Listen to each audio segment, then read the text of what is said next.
the film that I have coming out now, Tijuana Jackson, Purpose Over Prison, I actually wrote, directed, raised the money, starred in, and edited that film. And that was like my film school. And so it's not really like, and I was reluctant to all of it. I didn't want to write it. I didn't want to direct it. I didn't think I would have to raise the money for it. And I damn sure wasn't planning on editing it. But, my producers were like, we would try to hire writers, and my producers would be like, really, dude? I don't think that there's a chance that anyone's going to write this with the voice that you have. Okay, cool, I'll write it. Started looking for directors, and they were like, seriously, dude? And before you know it, I was directing it. And the editor that I had planned on hiring, she ended up booking a really nice gig, and so she wasn't available. And so as a result, I ended up having to edit it myself. Let's Shoot with Pete Chatmon is a podcast on directing for anybody that's quite simply ever watched anything. Pete converses with a wide range of fellow directors, writers, actors, showrunners, producers, executives, and more on a journey to determine just what makes a good director and why we'll always need stories. The Director is Pete Chatmon's digital studio, built on the pillars of craftsmanship that ensure a unique vision. I'm talking about story, innovation, perspective. Learn more about The Director, and better yet, get your official Director's Chair wear by visiting www.drctr.video. That's drctr.video. All right, what's up, people? This is Pete Chatmon welcoming you to the Let's Shoot podcast. And we have arrived somehow at episode 8. Today, we are welcoming Mr. Romany Malco. I'm sure a lot of you were introduced to him in The 40-Year-Old Virgin, but you're gonna discover today that his career began quite some time before that as a rapper, as a writer of a rap that you'll be very familiar with from a Paula Abdul song, as a writer on Jingles, and many things before transitioning into film and television. Romany's got a feature film coming out on Friday called Tijuana Jackson, Purpose Over Prison, that he wrote, directed, produced, starred in, edited. He created this character back in 1999, and it's a beautiful thing to talk to somebody who is wearing all the hats possible in the requirement of getting their passion and their vision out to the world. I had the pleasure of working with Romany on episode 212 of A Million Little Things, which shot last October, November up in Vancouver. And it was a really, really good episode. We had a lot of good vibes on that set. We have an interesting story that we'll share in this episode about really just the importance of blocking and a moment where he wanted to change the blocking and fought for a specific way to develop a beat within a scene with BJ Britt and Jerry Ferrara. And I kind of knew after that moment that if I had a podcast, I wanted to interview him. So I reached out, and I was not surprised that he said yes, because I knew he was a good dude and a good person to talk to about these things. So I hope y'all enjoy this interview with Romany Malco, and I will check you out on the other side of it. Roll sound. Speed. The interview. Take 1. Action. Welcome to the podcast, brother. My first question for you is, tell me about RMG and the College Boys. Wow, you went back. You must have a producer on your team. I was an aspiring rapper from like the age of 7 when I first heard Rapper's Delight. But I didn't really start doing it out in public until I moved to Texas. And prior to it, I didn't really have a voice or an identity in Texas. And I might have been about 14 years old. And I got this acceptance from rapping in public, and people were like, oh man, have you heard Junior rap? Oh my God. And in Texas, it just seemed futuristic. I was coming from New York. I had stopped off in Trinidad, and then I had moved to Baytown, Texas. And, The next thing you know, I had a whole posse of rappers. They were coming out the woodworks, and we ended up forming a group called RMG, which started out as Rap Masters of the Galaxy, which actually made sense for the time. But we Right. quickly learned that that was corny, and we used it for our last names, which was Regis, Malco, and Guidry. There you go. So you moved from Brooklyn, and you brought the Brooklyn flavor to Texas, and it was just like, Yeah, kind of. But I was living in Trinidad prior to moving to Texas. And so, you know, Brooklyn got that whole Caribbean, and we just showed up, and it was rough because, you know, at the time, people weren't very accepting of different people. You know what I mean? Our Right. community wasn't as accepting of Caribbean culture as it is now. And so what was that? Was that the main difference? Like just the acceptance and probably lack of, I'm assuming all this right now too, like a lack of diversity when you moved to Texas, or like what was the big like change for you culturally? Yeah, the cultural change of moving to Texas was really like how divided it was. It was very bizarre to see white kids eat at one table in school. I'm talking junior high. There was I've actually, so if you don't know, my dad is Trinidadian by way of Venezuela, so he's Venezuelan and Trinidadian, and my mom is Trinidadian by way of West Africa, but born and raised in Trinidad, like, you know, 4 generations. And so what really stood out to me, being someone who had gone to school in New York and gone to school in Trinidad, was like getting to Texas junior high school and seeing, my 8th grade year, and seeing white kids have one table, black kids have one table, Mexican kids have one table, and then Asian kids have. In the cafeteria, it was the most bizarre thing to me, and I would get flack every time I sat at a different table. So when I was sitting at table with white kids, they'd be like, "Why don't you go sit with your nigger friends?" When I was sitting at a table with Mexican folks, you know, somebody would be like, "Why are you sitting over there with all the Mexicans?" You couldn't win. And Right. when I sat at the Black American table, I wasn't black enough. And I think that not having that acceptance kind of forced me into accepting my own identity. You know, it was like you couldn't win or lose. And I think that a lot of it just had a lot to do with when you are oppressed, that's what you do. You Right. oppress, you know, within the household, within your social circles, within your work constructs, you know. Yeah. We'll come back to this later, but do you think, you know, because I was doing my research as I need to, and I was like, man, this brother has written, directed, DP'd, you know, like I'm sure you probably edited something that I don't know about. I know you have all the Instagram videos that you keep popping, but like, do you think that kind of like I can fit in anywhere has driven you creatively to hop from music to film to TV? You know what I'm saying? Yeah, you know, the film that I have coming out now, Tijuana Jackson, Purpose Over Prison, I actually wrote, directed, raised the money, starred in, and edited that film. And that was like my film school. And so it's not really like, and I was reluctant to all of it. I didn't want to write it. I didn't want to direct it. I didn't think I would have to raise the money for it.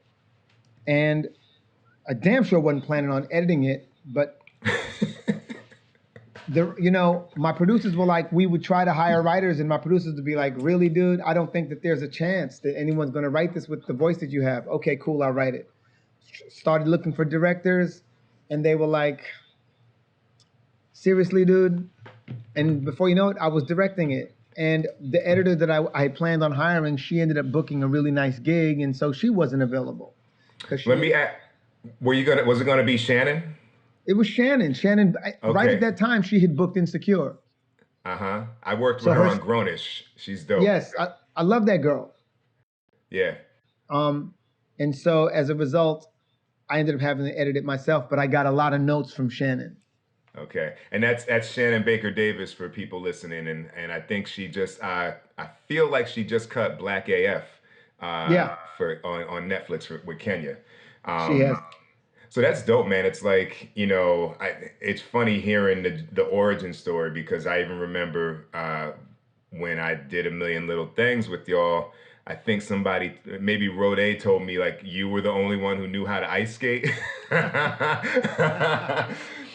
I was like, Yeah. yo, that's funny, man, because you would have been the last person that most folks would think had balance on the skates, Dude, when we showed up to the hockey practice for us, they had to prepare us. We kept trying to explain that I knew how to skate, and they just couldn't get it in. So literally, another black stuntman had to say to them, "No, Romany's been skating since Romany's been skating for 15 years." They're like, "Oh, okay, all right, okay." So then they started training the other dudes. That's funny, man. Yeah, I had to learn it for The Love Guru with Mike Myers when I was doing the Mike Myers movie back 15 years ago. I did a movie called The Love Guru in Toronto, and the character that I played was a professional hockey skater, professional hockey player. So I had to learn how to skate, and so I just really devoted myself to it. I went at it with reckless abandon. It was a good lesson because it taught me that like you can't be afraid to fall down. And you have to go at it with reckless abandon if you truly want to learn. And that's kind of what I do everything like now. Try to just go at things with reckless abandon. That's the only way. When you're developing new skills and you're this far along in life, it's sometimes very difficult to carve those new those new pathways, get your neuron synapses to actually work through unfamiliar pathways and like that. The only way I can think of it is to kind of not allow myself to think in like seriously reckless abandon. Yeah, you just try it. There's no failing.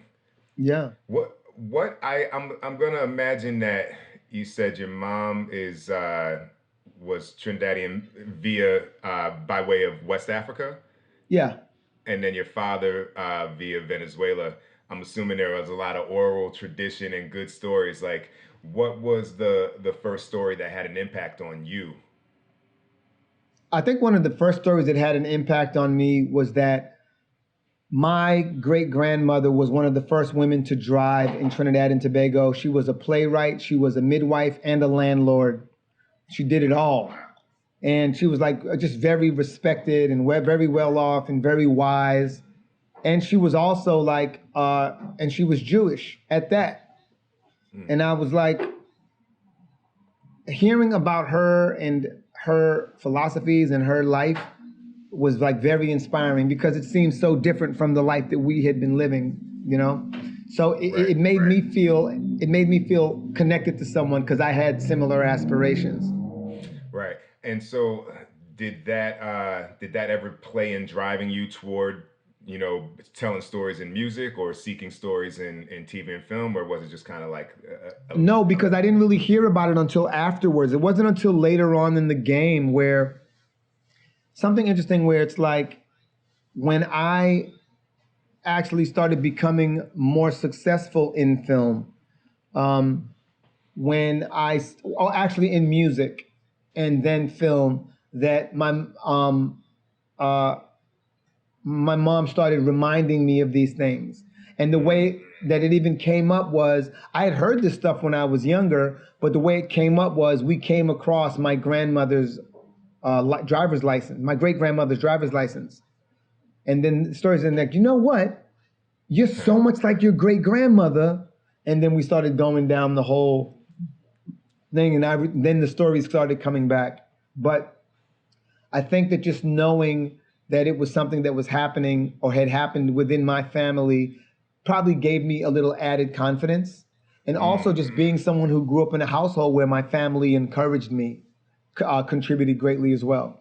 Because my mother was a model. That's how she got to the United States of America.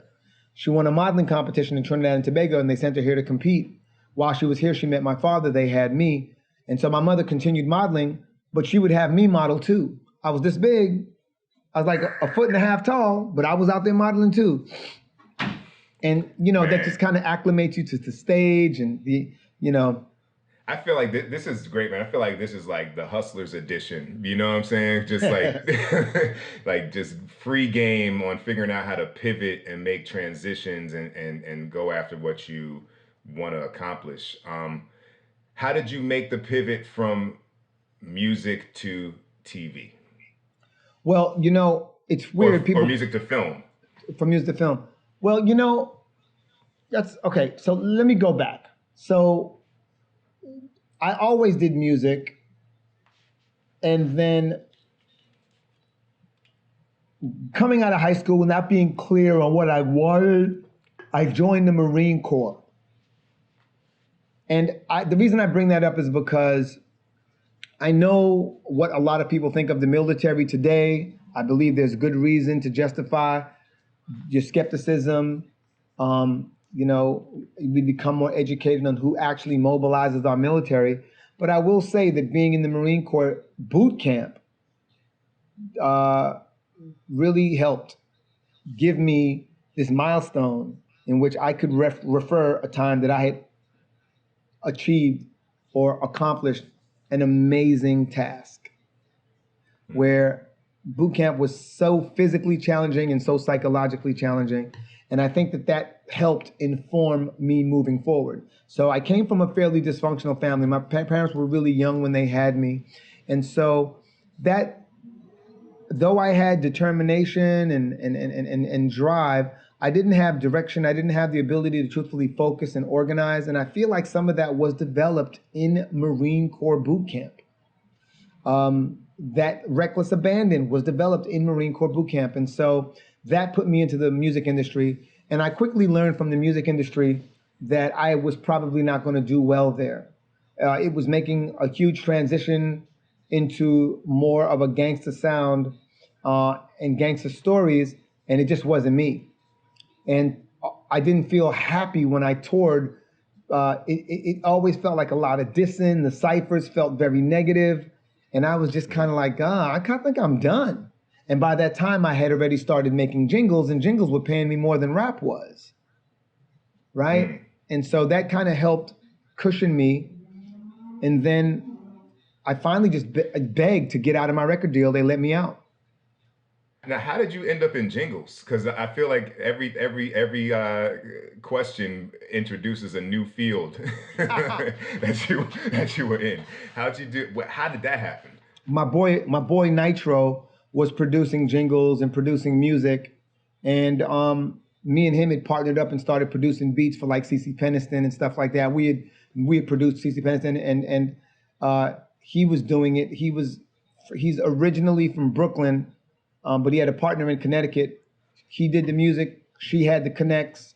And then I came into the picture because he was like, yo, Romany will do all the raps on these things. And Romany will do this and Romany will do that. And he put me on.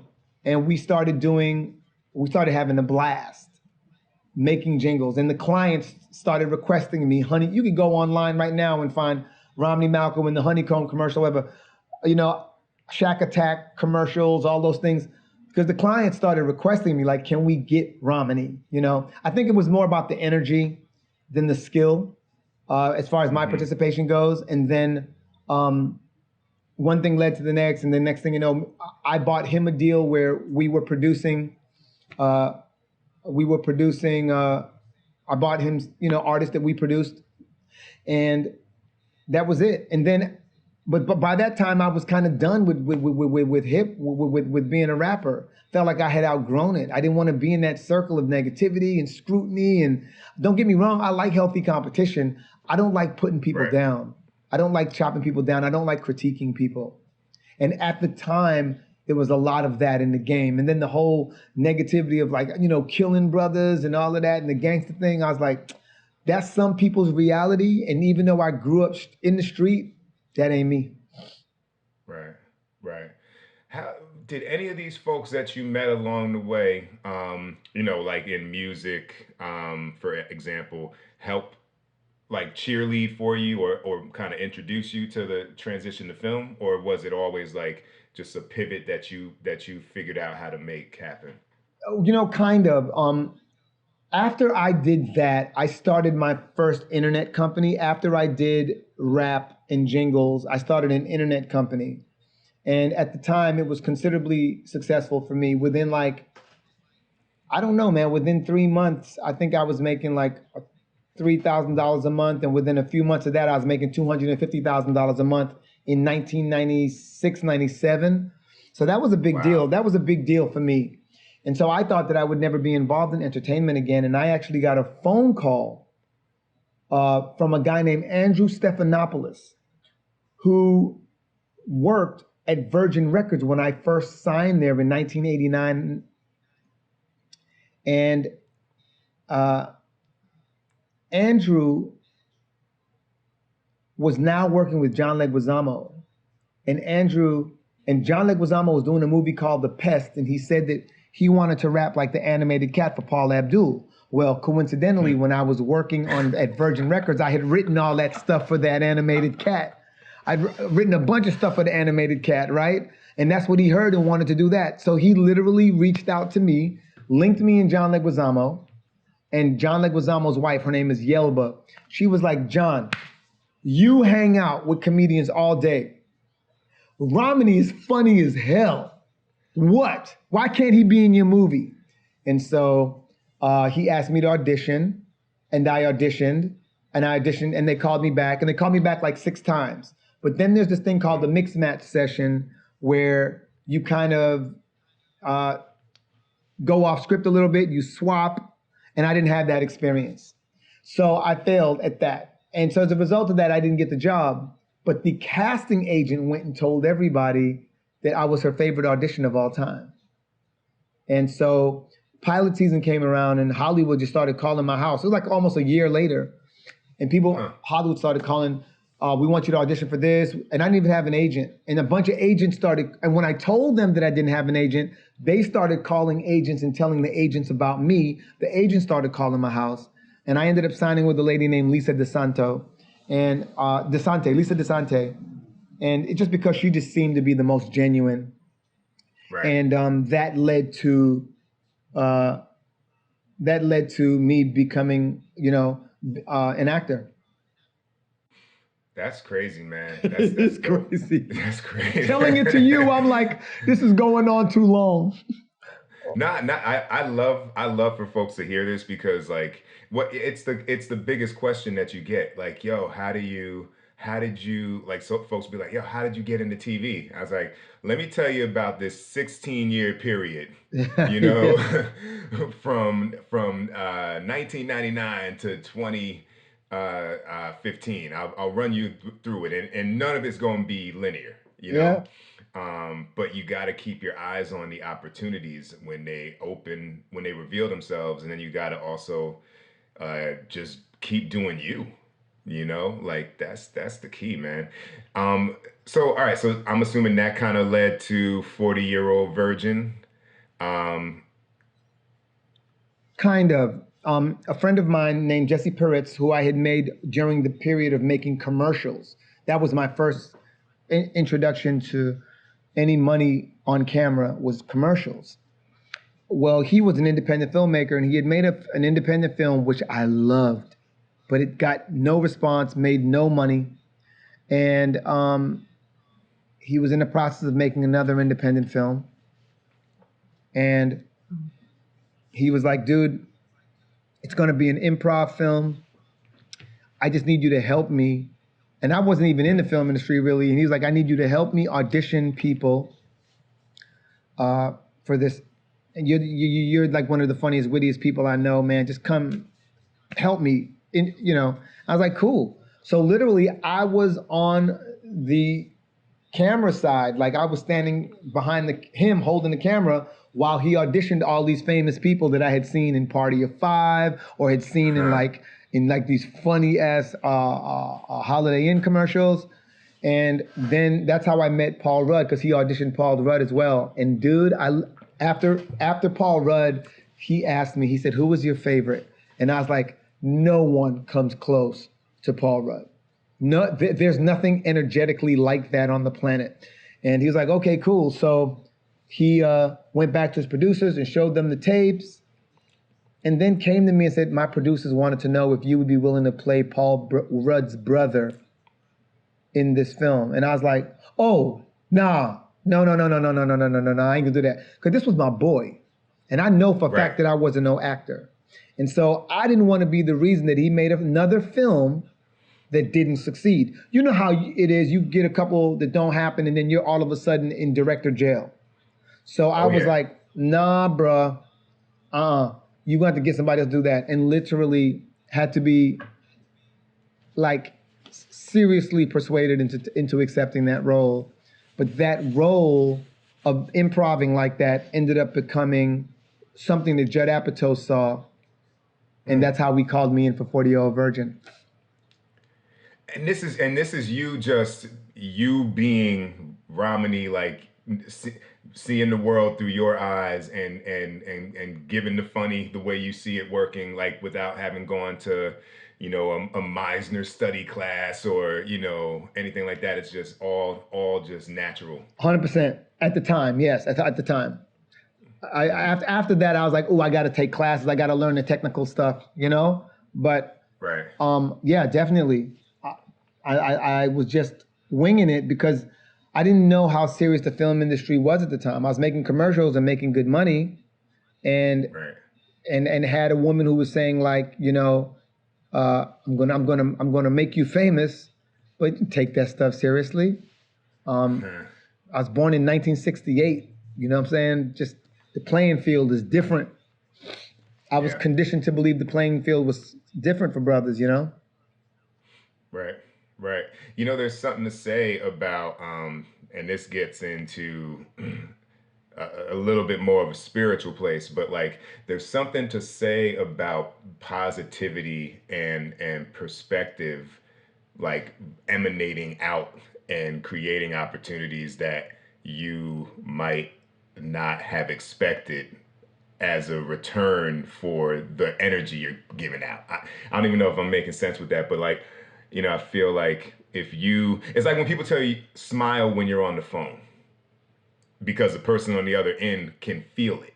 And it's a true thing. Like if you're just moving through in a positive light, people are like, man, get that guy who don't do this to come do this, which is dope. Story of my life. I feel like I get included in a lot of things because I don't know how it is for other people, but I've just seen a lot of shit in my life. And so I've developed or try to keep a very positive attitude because it works for me. It makes me happy personally. But it also does. It's opened a lot of doors, you know. It's opened a lot of doors. It's afforded me a lot of... One of my favorite Rumi quotes is that the quote is something to the effect of like, your job is not to find love, but it is to find all the barriers you have built against it. The barriers within you that you've built against it. That's a big deal. And so, you know, in order to survive in some of the places that I've lived, even to just kind of survive some of the heartache and disappointment that you experience within your family, racism in this country, you could either let that stuff kind of steer your perspective or you can create your own. And I was blessed enough to be able to create my own and also have the gift of having family from another country. So going to school in Trinidad and going to school in the United States, living in Trinidad, living in the United States, I was blessed with the opportunity with the perspective of looking at the United States from the outside in rather than from the inside out, and being able to see it objectively. And I look at the United States as a great tool. It's a great tool with great resources, but I don't really drink the Kool-Aid. That's so true, man. And it allows you to have a kind of unfiltered perspective when you look at it, right? Yeah. You know, I think about a lot of times, you know, because I knew a lot of like West Indian cats growing up, and their parents came at, you know, as young men, you know, let's say their fathers came as young men, and there's a different kind of vibe when you haven't hit the glass ceiling from one day old. Right. You know what I'm saying? Yes. And you come over here and you're like, oh, like this is a land of opportunity, and there's still all kinds of things that are fucked up, but you haven't like had like certain like institutional things just held over you for your entire, life. And I think about too, like, when I grew up, I had my mom's family in Virginia, my father's in Birmingham. So like I'm from New Jersey, New York. Like going and seeing that for 2 weeks a year, dog. Like that shit's crazy. You know what I mean? But like I think now like my kids won't, they'll have California. You know what I mean? And there's something so valuable about like seeing like, man, I got family that got a whole nother perspective on this on life than I do. And the opportunities are drastically different as well. So 2011, that's when you kind of first brought Tijuana Jackson to life. Well, I started doing it in '99. Oh wow, okay, Yeah, man. This but is a journey then. This is a dope journey, man. I love this. thank you. Yeah, I started doing it in '99. I had a little camcorder that I would carry around in my car, and I would record myself as this character and play it for my friends on, uh, on my television. That was it. That was it. Huh. And then I want to say around 2007, I might have started uploading to MySpace or something.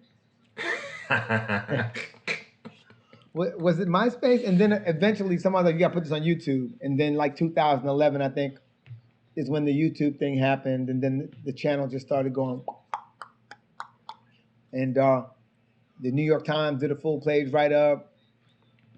And all these celebrities started quoting him. Rappers started quoting him. And I'm like... So that and was that the first time that you kind of wore multiple hats? As characters? Well, yeah, because in 2011, right? Did you write, direct, edit, shoot that as well, or did you have a kind of other, team around you? I like that you considered those. Yeah, I wrote, directed, edited, everything. It was all me, and so Yeah. it's funny. I didn't even put it in that category because it was for YouTube. But yeah, I did all of that, bro. I even tried to shoot a movie back then. Came to Florida, got my homies together, tried to shoot a movie then. And realized that it was going to take a hell of a lot more organization than I had. And so... How much of you is in this character? Because I feel like you talk about this, like maintaining a positive outlook, despite whatever the circumstances might be. And that makes me question, like, how much of you have you kind of transferred to Tijuana? I think a lot of me is in Tijuana. I think that what I noticed growing up, right? So I was the dude that, let's say that I was in a rap group or I had a group of friends. One of their brothers got out of prison, just got out. Nobody would want to mess with dude. They'd be like, oh, he kind of crazy. If family even would kind of cut him off, treat him like a derelict, you know what I'm saying? And I just didn't have the heart to cut him off. So then I'd end up kicking it with him. I'd end up giving him a ride to his girls or going on a double date that I had no business being on. You know what I'm saying? And then I got to hear and learn a perspective from brothers like that was very different from mine. And so what you're usually hearing is, you're hearing a lot of me, you're hearing the version of me that is burdened with optimism, and then you're hearing the version of like Big E and dudes that I know that got out the joint that are, a bit more pessimistic in their outlook. They've had that glass ceiling you were talking about from birth. Mm-hmm. They have they've become so institutionalized and completely unaware that the advice that they're giving and the perspective that they're sharing, they're just preaching what they most need to learn. And so right. I look at them as like some of the best, worst advice you'd ever gotten in your life came from the hood, and so I just kind of made a fusion of it, of both, where I'm like, if I love that middle ground of like intellectually getting it, but struggling to put it into practice. That's a lot of us. And so the goal was to figure out a way to stay right there, because it's the most ironic, and irony is just entertaining as hell. Well, I mean, what the biggest section in any bookstore is the self-help books, you know, and most people buy them, thumb through it, and be like, never gonna do that. Which I But think ties into something you were saying earlier when people were like, you know, when you were making the point about people like, how did you get into TV? And you go, let me tell you about this 16-year journey. I think that one of the biggest setbacks for anybody aspiring to do anything uh, in the film industry or just accomplish major things is that I think that most of us don't have a long-term vision.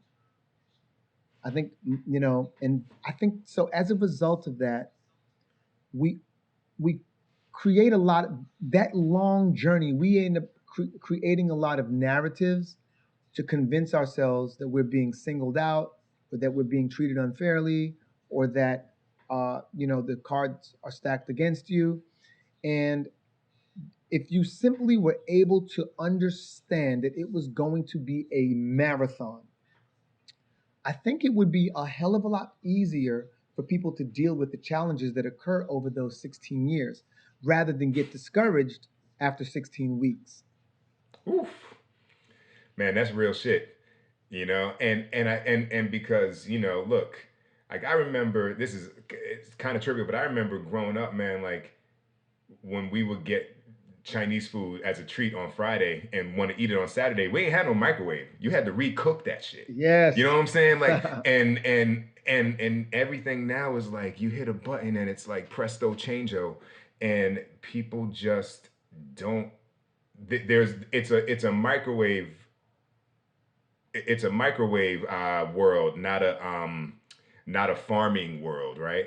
And I think when you mentioned like what you learned as a Marine, man, that's real too because I started like I was doing push-ups in sixth grade, and I was just like, man, there's like if I do X amount of time, it yields Right. Z. Right. And so it's just a matter of going through the deliberate action, knowing that it pays off on a long enough timeline.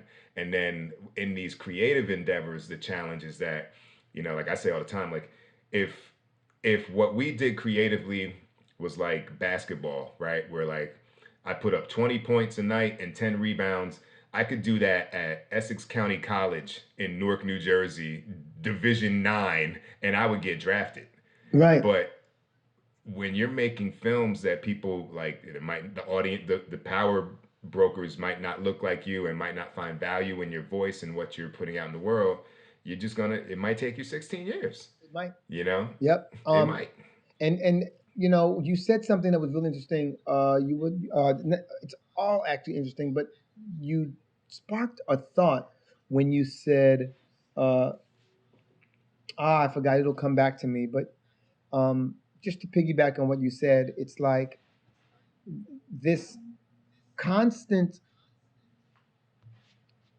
Everybody has some kind of equation in their head of what it's going to take for them to achieve whatever they're aspiring to, right? So this begets Right. this begets this, right? So it's this plus this equals this. And it's one of the reasons that immigrants have a higher chance of succeeding in the United States because the orientation is very different. So our indoctrination, part of that glass ceiling is introduced to us through the screens and through television, um, in the sense that you might see a family, and that family in the TV show sits down together in the morning and everybody eats cereal.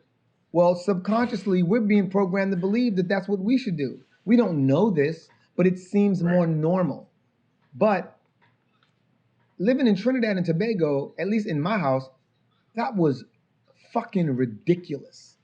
Like, who the fuck would sit down and feed their children a box of sugar in the morning? Like, we're in their right mind, and again, it's just living in the United States. It actually became the norm in our household.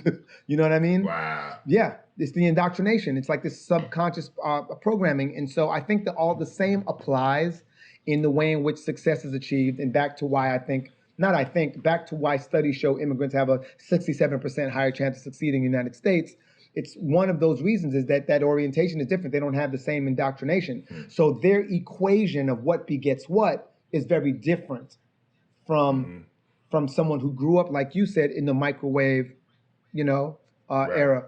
And then the other part of it is also that they believe in community. So when my Trinidadian family came here, they found Trinidadian community. And then my godfather, who just passed, again, my family helped his Trinidadian family get put on, and so forth and so on. And actually, my godfather went on to be a correctional officer, right? A corrections officer. And so my point basically being is that, to what you're saying, is that part of the reason we don't honor community is because we don't really understand we don't have the long-term investment. We don't have that mentality. But you know for a fact that the rappers that you love, the rappers that you idolize, the rappers that you quote, they are speaking on behalf of their community. The ones that break aren't coming out imitating what's on the radio. At least in my era, it was like this dude was making songs with an accent and with a voice and with stories that came from where he came from. And I was like, damn, that's interesting. And then this dude, and then NWA was doing what NWA do. Public Enemy was doing what Public Enemy do, and so forth and so on. And the problem with not having a community is that it's very difficult to have a distinguished voice. That's super. I mean, I'm 100 with that. Yeah. And I think that that's where a lot of us fall short, but we don't understand that community is part of that long-term game. But if you don't have any type of allegiance or understanding of what long-term is, then community doesn't seem to play a role, doesn't seem to hold as much weight, doesn't seem to be as important. Does the film speak to that in any way thematically? That's what that film is about, bro. That's what it's about. That's what I thought. Yeah. Dude, Tijuana Jackson, if you don't know what we're talking about, my name's Romany Malco. I'm a director, writer, actor. I created a film called Tijuana Jackson, Purpose Over Prison. It's about an ex-convict who gets out of prison and wants to be a motivational speaker.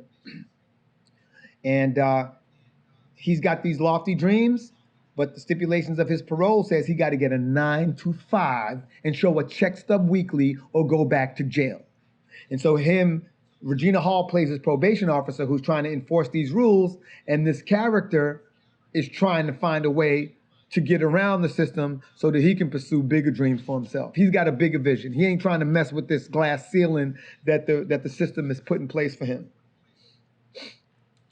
And so when this airs, we're going to drop this 2 days before the film comes out. So how should folks find it? What's the best way to get their hands on it? I know they can. I'll be promoting beforehand, but I just want to give it to them from you directly. Yeah. Well, look, you'll be able to get this film on iTunes, Apple TV, Vudu, Fandango, Amazon, Google Play.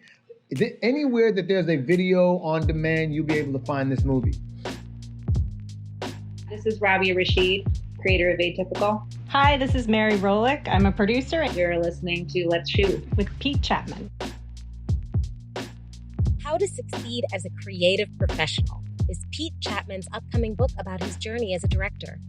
What started in 1993 has been a marathon full of persistence and creative pivots, transitioning from indie filmmaker to teaching at NYU's acclaimed film school, to running a production company, directing television and commercials, and ultimately eyeing a return to the feature films that gave him his start. A mixture of how-to, self-help, and inspiration, this book will be for any person eyeing a successful career in a creative art. How to Succeed as a Creative Professional is coming soon. Now, it's interesting, man, and for folks listening too, I feel like everything about this conversation is probably poured into this film, Tijuana Jackson, Purpose Over Prison. I feel like I can't wait. I saw the trailer back in November of last year when we were doing A Million Little Things, right? And literally, I was like, "Oh, that he gonna work that out. That's gonna land somewhere." I hope so. Because it was just a private Vimeo link. Yes, and I know that journey, man. Because I made 2 indie features before, so I commend you on that.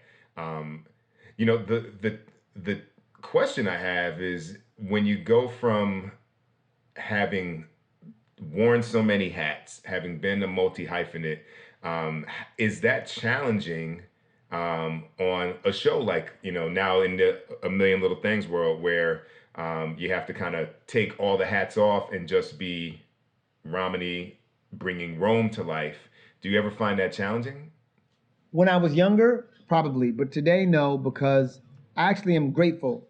One of the biggest problems, one of the biggest setbacks is like, I grew up in the hood where like dudes could play basketball like on a pro level. But the same dude that could play basketball on a pro level was brilliant. Like could sleep through a whole class and get straight A's. Right? The same dude that could do that was an amazing football player. Right? And that same dude, when he sang, everybody just kind of surrendered. And the problem was is that dude ended up not really going anywhere. And the reason was because you're so good at so many things, the minute something got challenging, you switch to the next. And so I've kind of suffered from that, where I succeeded at all these different things to a degree, but in every aspect of those things, and in every one of those things, I've hit that glass ceiling. I've gotten to a point of hitting the glass ceiling and then easily just flow to the next thing, no problem, and then experience some mediocre success there and then hit the glass ceiling. And acting was the first time where I said, oh, I'm completely conscious of the fact that I'm hitting a glass ceiling that's clearly, I'm the common denominator. These are my own limitations. No matter what I do, I'm going to carry these limitations with me. I'm going to stick this out this time. And it has seemed to have paid off. One of those limitations was the fact that I needed to do everything myself, right? I didn't know how to incorporate a team into the fold. And as a result of that, I limited me. I limited my abilities. Now, when I see myself on set as just an actor, and all I have to do is worry about acting, I have an empathy for the director. I have an empathy for the DP. I have an empathy for the grips. I have an empathy for the producers. But at the same time, it's a relief to not have to wear all those hats. It's a relief to feel like I'm on a team. It's a relief. And I think that part of the reason I needed to do everything myself was partly because I needed to be in control. The fear of not being control. There was a fear that by not being in control, I would somehow end up failed or hurt. Right? So getting over that fear definitely helps. But also, now that I understand how much work it actually takes, I love just going to set, doing that, and then going home and working on my next project. If I were wearing all those hats, there'd be no time to do those other projects. Right. No, that's true, man. What's been, I got two questions. I'm gonna kind of step back for the first one.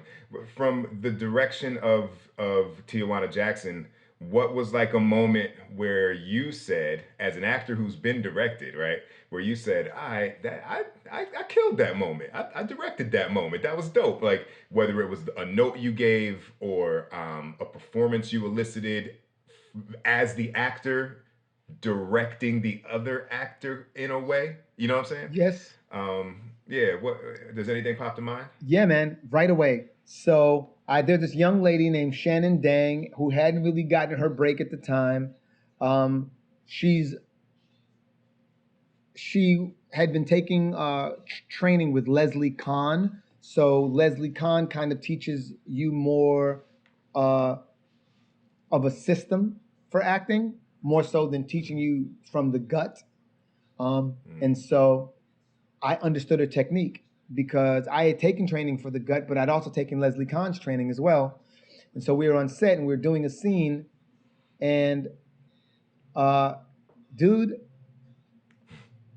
all I know is I looked to her in the scene and I said, I need you to take me personally. I need you to take this personally.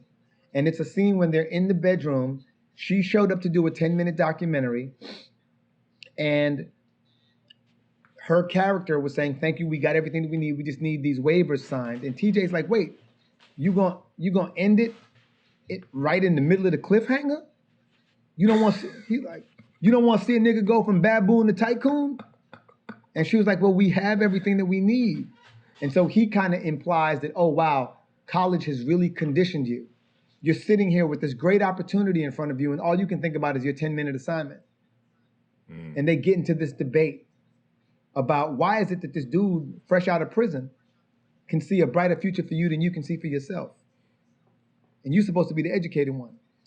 And man, the way that, I'm just keeping it real, I don't necessarily always want to be on camera while I'm directing, but the fact that me and her could stand there and whisper to one another, like, you know, in the way that we did, and I could give her notes without having to get up and come from around the camera and talk to her, we're just doing it right there. Man, we captured magic. It's one of those moments in this movie where people kind of get a little emotional. We captured magic. And then there was another time when we first did our first family's table scene, Tammy Roman, Akoya Brunson, Baja Lynn, and myself, and we ran it, and it was early in the shoot, and everyone was kind of like, for lack of a better term, just kind of like shucking and jiving. What's your better? Right. And we ran it, and then we stopped, and everybody looked at me, and I was like, listen, y'all, I need to believe these characters. I don't want to believe that you acted this scene great. I want to believe that you take these problems home. This isn't really, I was explaining to them, it isn't really it's not a film, it's a documentary. It's supposed to feel like a documentary. We're making a mockumentary, but you know, and I know that it says that it's funny, but the funny is in the irony. The funny is not in us trying to nail one-liners. Yo, that cast, and I can't even take credit for this, that cast flipped the script the next take, people were crying. The next take, people were in tears. And I just remember the whole crew looking at me after the first take with all the over-the-top broad comedy, everybody doing that. And I just remember everybody just being quiet. And I knew that they were probably thinking the same thing I was thinking. But that following take after the notes were given, oh my God.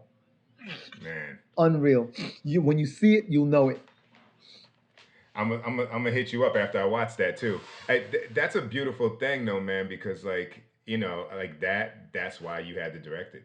Yeah. You know? Yeah. Because it's the preservation of the integrity of the moments that, you know, sometimes you got to turn the dial and you got to know exactly what you're turning it toward, which obviously you knew because you were behind it.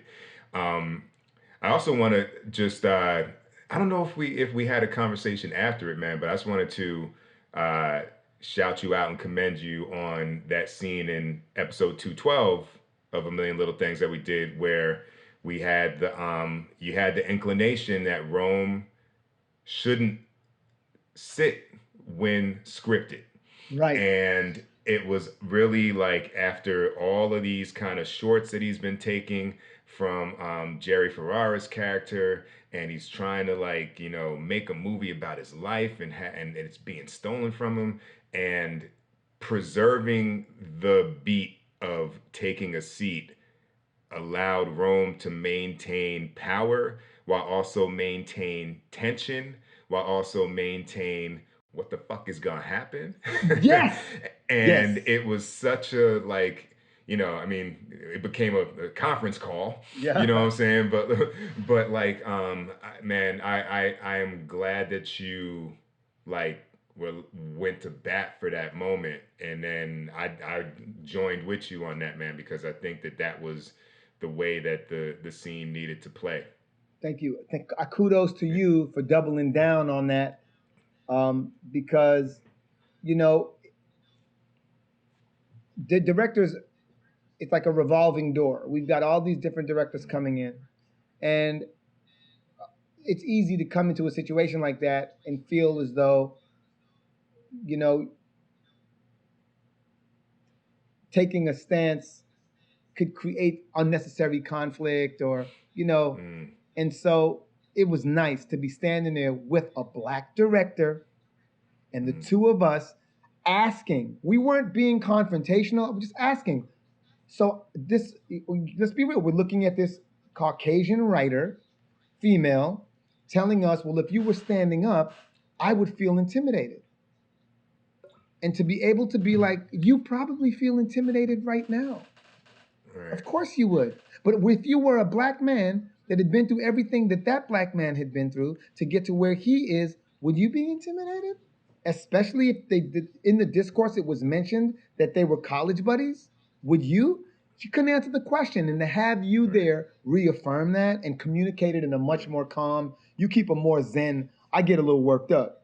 You keep a little, you kept it nice and zen, but nice and firm. It was a good feeling. It was a good feeling, and it opened up that. By the way, that scene was the byproduct of a previous conversation that had occurred, where I was overheard by a production manager.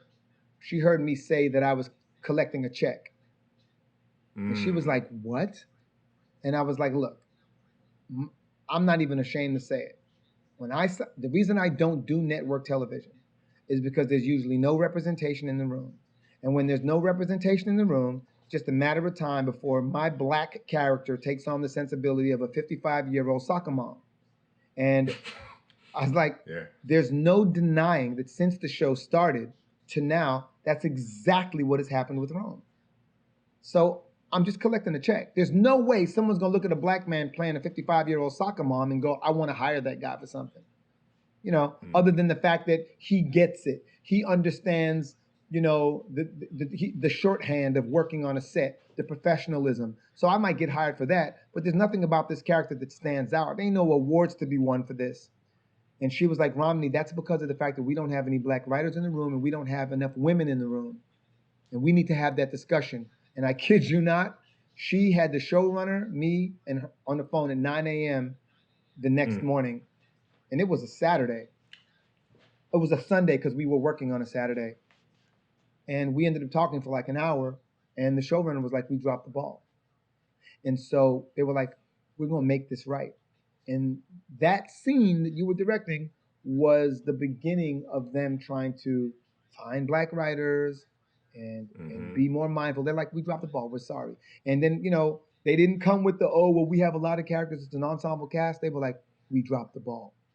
And I'm like, it always happens, bro. It's part of the system. And so we just do, I explained to them that we just don't understand how we're contributing to the system.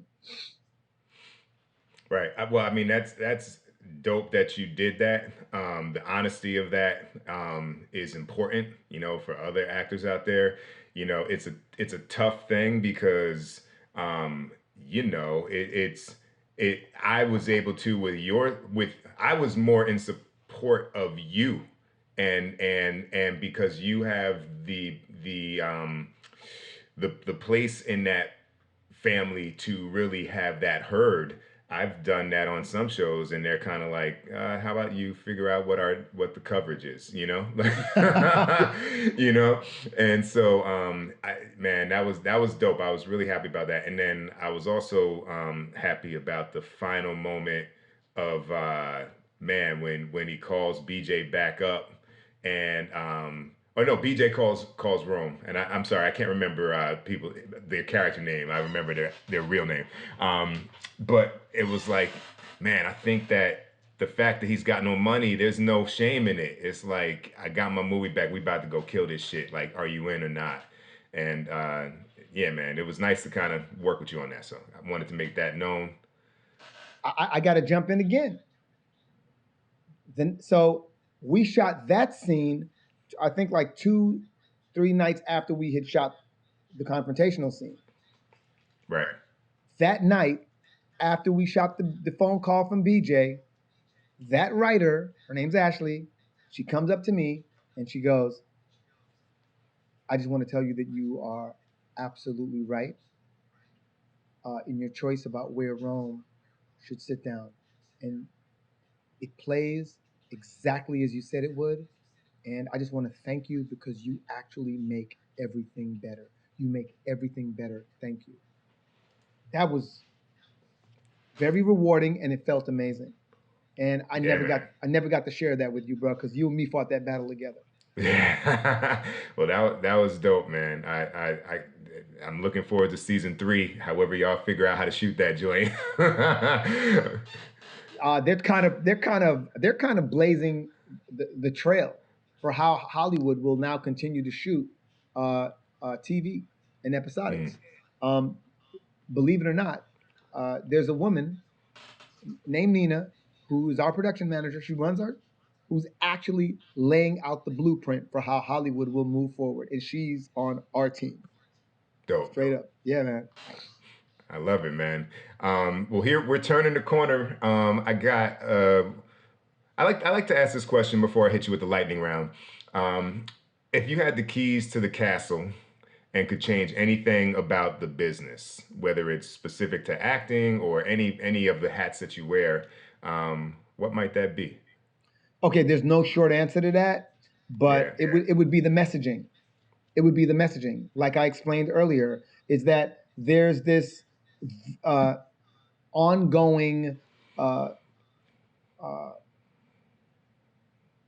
relaying of how people are portrayed. I was looking back at I looking back at some of my favorite movies, even with like I remember when Robin Williams played a little kid. What was the name of that movie? Oh, Um, Jack. yeah, Yeah. exactly. Yeah, I remember when the so-called gnarly kids came around. They were all black and brown. The messaging, like we're planting these seeds into people early in life to dehumanize communities and people of color and like and women. Like we're just and sometimes even emasculating men. It's like it's there's just so much confusion um, in who we are as a people, and a big part of it has to do with the fact that the messaging, the things that are allowed, these discrepancies that have been allowed, and people turn the other cheek or overlook because of lack of sensitivity or because of insensitivity. That would be with the keys to the castle. That would be it for me. I would make sure that the things that we are making a norm, that we present as the norm, though detrimental to society, Hmm. they wouldn't be as common in this business. You'd have to flip the script on that, you know. Right. Um, Right. and I think it's most important. One of the reasons I want to make this movie is because I realized that this media is a very powerful tool, and unfortunately for most people in the United States of America, it is their higher education. And so I want to use it responsibly, and I want to use it to do good.